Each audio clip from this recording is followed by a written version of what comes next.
నమస్తే, welcome to Suman TV. నేను మీ సాయి భైరి. పాకిస్తాన్లో 9 ప్రాంతాలలో ఆపరేషన్ సింధూర్ పేరిట భారత్ మిసైల్స్ ప్రయోగించడం సంచలనంగా మారింది.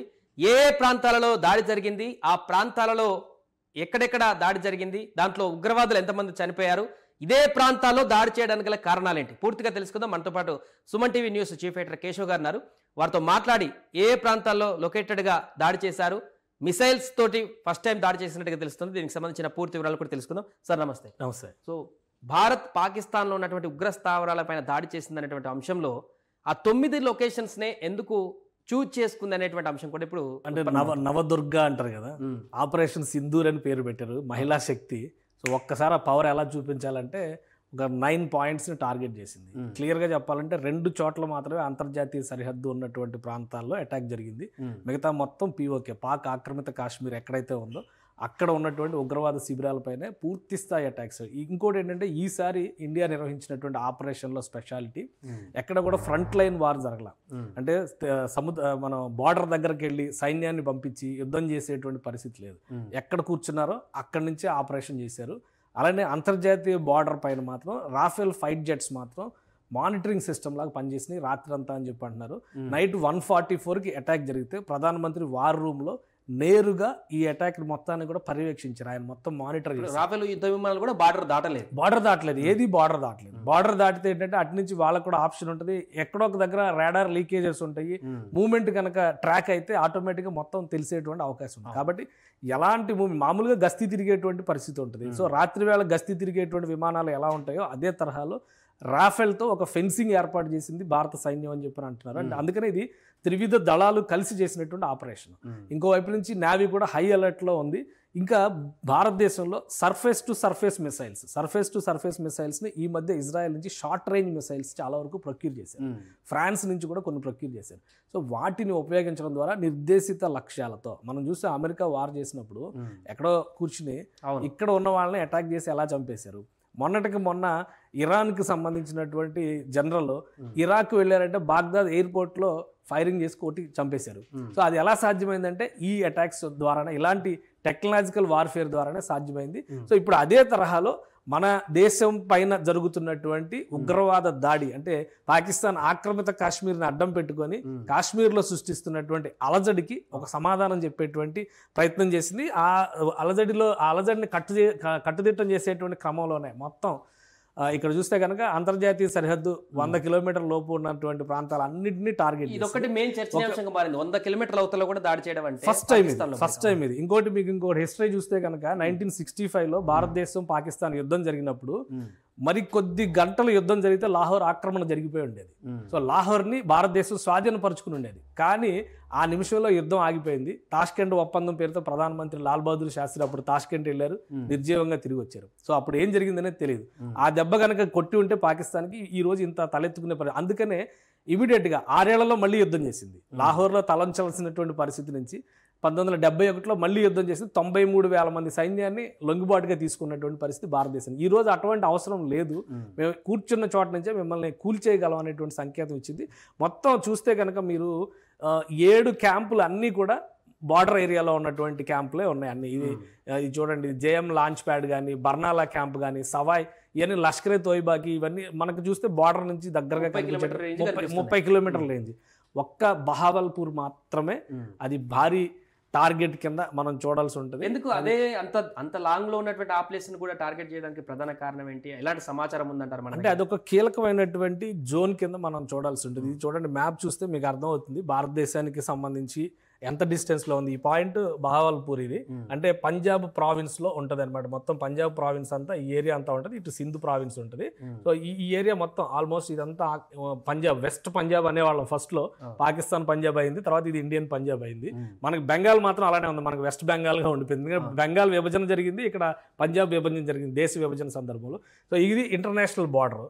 అంటే దాదాపు ఇక్కడ నుంచి చూస్తే 100 కిలోమీటర్, మనకు తెలిసిన బార్డర్ లైన్లో చూస్తే 100 కిలోమీటర్లు. ఎక్కడి నుంచి కొట్టారు ఎవరికి తెలుసు? ఎందుకంటే మిసైల్ ట్రాకింగ్ అనేది ఎక్కడ జరగలేదు. ఎక్కడ జమ్మూ కాశ్మీర్లో కూర్చునైనా ఇక్కడ నుంచి కొట్టచ్చు. అలా చూస్తే కనుక ఇంకా ఎక్కువ డిస్టెన్స్ అవుతుంది. సో దీన్ని ఆ విధంగా టార్గెట్ చేయడానికి ఒక ప్రధానమైనటువంటి అంశం ఉంది. ఆ అంశం ఏంటంటే గతంలో జరిగినటువంటి అనేక అటాక్స్కి సంబంధించి ఇక్కడ బహావల్పూర్ నుంచే ఈ ట్రాకింగ్ అంతా కూడా జరిగింది. ఇది బహావల్పూర్లో అటాక్ జరిగినటువంటి ప్రదేశం. ఈ మర్కజ్ సుభా అల్లా దీని పేరు.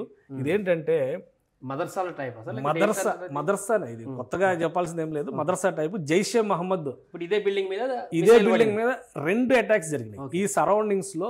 ఇది మదర్సా కింద లేదా మస్జిద్ కింద ఉన్నటువంటి ప్రదేశం. నార్మల్ గా వచ్చేటి ఇక్కడ ఎక్కడైనా కానీ ఏం జరుగుతుందంటే సివిలియన్ షీల్డ్ అనేది అవసరం తీవ్రవాదులకు కానీ యాంటీ సోషల్ ఎలిమెంట్స్ ఎవరికైనా కానీ. సో ఆ క్రమంలోనే వీళ్ళు సామాన్య ప్రజల్ని, మసీదుకు వచ్చేటువంటి సామాన్య ముస్లింల్ని అక్కడికి ఆహ్వానించేలాగా ఒక వ్యవస్థను పెట్టారు. వాళ్ళకి బ్రెయిన్ వాష్ చేస్తారు, దేశం కోసమో లేదంటే ధర్మం కోసమో యుద్ధం చేయండి, అది చేయండి, ఇది చేయండి అని.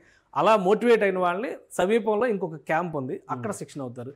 ఇంకోటి ఏంటంటే ఇదే ప్రాంతం నుంచి పహల్గాంలో జరిగినటువంటి పుల్వామాలో జరిగినటువంటి అటాక్లో ఇక్కడే శిక్షణ జరిగింది అనేటువంటి సమాచారం. 2019లో పుల్వామా అటాక్ గురించి అందరికీ తెలుసు. డైరెక్ట్గా ఆర్మీ క్యాంపులను టార్గెట్ చేసినటువంటి అటాక్. సో ఇక్కడే జరిగింది.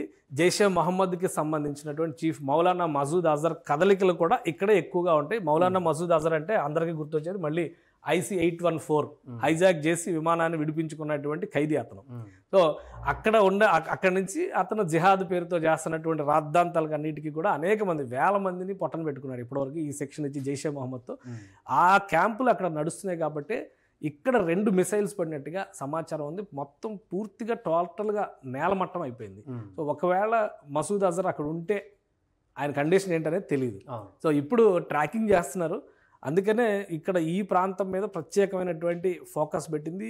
బహావల్పూర్, కరాచీకి చూస్తే కూడా కరాచీ బహావల్పూర్ హైవే దగ్గర వస్తుంది. ఇది కరాచీకి అంటే పంజాబ్ పాకిస్తాన్లో మెయిన్ హైవే ఇది, NH5 అని చెప్పని చెప్తారు. మెయిన్ హైవే ఇది. మొత్తం పాకిస్తాన్ ఇలా నిలువుగా ఉంటుంది కాబట్టి కరాచీ అంటే సముద్ర తీరం, అక్కడి నుంచి లాహోర్ కనెక్ట్ చేసేటువంటి ప్రధాన రహదారి.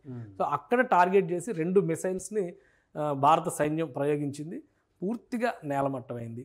సో సమాచారం రావాలి, కండిషన్స్ ప్రధాన ఉగ్రవాదులు ఎవరైనా చీఫ్లు కానీ వాళ్ళు ఉంటే చనిపోయారా లేదా అనేటువంటి అంశానికి సంబంధించి ఖచ్చితంగా ఇప్పుడు భారత సైన్యం చెప్తున్నటువంటి అంచనాల ప్రకారం దాదాపు 80 మంది చనిపోయి ఉంటారని చెప్పని అంచనా వేస్తున్నారు. కానీ అఫీషియల్గా వాళ్ళు చెప్తున్నటువంటి సమాచారం ఏంటంటే 8 మంది చనిపోయారు, 22 మంది గాయపడ్డారు. సివిలియన్స్ పైన అటాక్ జరిగింది, చాలామంది మహిళలు, పిల్లలు కూడా ఉన్నారు అని చెప్పని కొన్ని వీడియోస్ని సోషల్ మీడియాలో వైరల్ చేయడం మొదలుపెట్టారు. ఇది ఒక స్ట్రాటజిక్ వార్. ఎందుకంటే సోషల్ మీడియాని అటెన్షన్ డైవర్ట్ చేస్తే సామాన్య ప్రజలు అట్రాక్ట్ అవుతారు. సో ఒకవేళ పాకిస్తాన్ చెప్తున్నటువంటి వాదనల వల్ల బలం ఉండుంటే మొన్న సెక్యూరిటీ కౌన్సిల్లో, UN సెక్యూరిటీ కౌన్సిల్లో జరిగిన డిస్కషన్స్లో పాకిస్తాన్కి అవకాశం ఇచ్చి ఉండాల్సింది. కానీ పాకిస్తాన్ నోరెత్తద్దు అన్నారు. ఈరోజు అటాక్ జరిగిన తర్వాత కూడా అమెరికా వార్నింగ్ ఇచ్చింది. ఏమని చెప్పింది? మీరు కౌంటర్ అటాక్కి సిద్ధమైతే కనుక మీరు మరింత మూల్యం చెల్లించుకోవాల్సిన పరిస్థితి ఉంటుంది అన్నారు. కాబట్టి పాకిస్తాన్ నాయకులు చెప్పేవన్నీ కూడా అబద్ధాలు అనేది చాలా క్లియర్గా అంతర్జాతీయ దాడి జరిగిన తర్వాత కూడా ఏ దేశం కూడా ఇంతవరకు స్పందించి పాకిస్తాన్ మద్దతు నిలవలేదు రాత్రి నుంచి. అవును, ఇప్పుడు చెప్తున్నటువంటి మద్దతు చెబుతున్నటువంటి దేశాలు కూడా టర్కీ వచ్చింది అని హడావుడి వచ్చేసింది. కాబట్టి టర్కీ కూడా కేవలం సహృద్భావ సంబంధాలు లేదా మతపరంగా కానీ ఆ 2 దేశాల మధ్య ఉన్నటువంటి సంబంధాల రీత్యా ఆ నేవీని పంపింది, వార్షిప్ని పంపింది. టర్కీ 32 దేశాలు ఉన్నటువంటి నాటోలో మెంబరు. నాటోలో ఉన్నటువంటి మెంబర్స్ అన్నీ కూడా నాటో అభిప్రాయాలకి, నాటో అగ్రిమెంట్కి అంగీకరించి మాత్రమే వాళ్ళు పనిచేయాల్సినటువంటి అవసరం ఉంటుంది, ముఖ్యంగా యుద్ధాల విషయంలో. ఉక్రెయిన్ యుద్ధం ఎందుకు జరుగుతుంది అంటే నాటోలో ఉక్రెయిన్ మెంబర్షిప్ని రష్యా వ్యతిరేకించింది. అక్కడి నుంచి ఆ యుద్ధం స్టార్ట్ అయింది. సో నాటో దేశాలు అన్నీ కూడా అందులో ఇన్వాల్వ్ అవుతాయని ఉక్రెయిన్ ఎక్స్పెక్ట్ చేసింది. కానీ ఒకే మాట మీద నాటో ఉండాల్సి వచ్చింది. ఇప్పుడు కాదు, 1948లో నాటో ఒప్పందం జరిగిన తర్వాత నుంచి కూడా అప్పుడు 12 దేశాలే చేసినాయి ఆ ఒప్పందాన్ని. కానీ ఇప్పుడు అది 32 దేశాలకు పెరిగింది. టర్కీ కూడా రీసెంట్ డేస్లోనే అది ఇన్వాల్వ్ అయింది. ఎందుకంటే అక్కడ ఇస్లాం డామినేషన్ నేపథ్యంలో యూరోపియన్ కంట్రీస్ అవి కూడా టర్కీని నమ్మే పరిస్థితి లేదు. అక్కడి నుంచి ఉగ్రవాదం ఎక్స్పోర్ట్ అవుతుంది యూరోప్లోకి అనేటువంటి అభిప్రాయం అక్కడ ఉంది. సో ఇప్పుడిప్పుడే మెరుగుపడుతున్నటువంటి సంబంధాలను టర్కీ చెడగొట్టుకునేటువంటి అవకాశం ఉండదు. కేవలం సుహృద్భావ సూచికగా మాత్రమే యుద్ధ నౌకలను పంపింది. అలానే చైనా కూడా బాహాటంగా పాకిస్తాన్కి మద్దతు ఇచ్చేటువంటి పరిస్థితి ప్రస్తుతం లేదు. సో ఇంటర్నేషనల్ ఒపీనియన్ అంతా కూడా ఇండియాకి అనుకూలంగా ఉంది కాబట్టి అక్కడ జరుగుతున్నటువంటి తీవ్రవాద శిబిరాల పైన పక్కా డేటాని అంతర్జాతీయ సమాజం ముందర ఉంచింది కాబట్టి భారతదేశం ఇంత ధైర్యంగా మిడ్నైట్లో ఒక ప్లాన్ చేసి ఎక్కడ ఏ బిల్డింగ్ని కొట్టాలో ఆ బిల్డింగ్నే కూల్చారు, పక్క బిల్డింగ్లు కూడా కొనలేదు. కాబట్టి అంత టార్గెటెడ్గా మిసైల్స్ని ప్రయోగించగలిగారు. సో ఇది ఒక డిఫరెంట్ వార్ఫేర్, కొత్త శకం, యుద్ధ తంత్రంలో కొత్త శకం మొదలైంది భారతదేశానికి సంబంధించి. పాకిస్తాన్కి అప్రమత్తంగా ఉండాల్సినటువంటి పరిస్థితి. ఇంకా కొంటి వేషాలు వేస్తే కనుక రూపురేఖలు లేకుండా మ్యాప్లో పోయేటువంటి అవకాశాలు అయితే కనిపిస్తున్నాయి ఈ స్ట్రైక్ తర్వాత చూస్తే మనకి. రైట్ సార్, ఇది ప్రస్తుతం 9 ప్రాంతాల్లో పాకిస్తాన్లో ఉన్నటువంటి లొకేషన్స్లో మిసైల్స్ దాడి చేయడం, అక్కడ ఉన్నటువంటి ఉగ్ర స్థావరాలపైన దాడి చేయడం ప్రపంచవ్యాప్తంగా ఆసక్తి కలిగిస్తుంది. దీనికి సంబంధించి పాక్ ప్రగల్భాలు పలుకుతూనే ఉంది. ఇంకా మేము కూడా కౌంటర్ అటాక్ చేస్తామంటూ కూడా. ఈ నేపథ్యంలో ఇరు దేశాల మధ్య బార్డర్లో అయితే తీవ్ర ఉద్రిక్త పరిస్థితి అయితే ప్రస్తుతం కనిపిస్తుంది.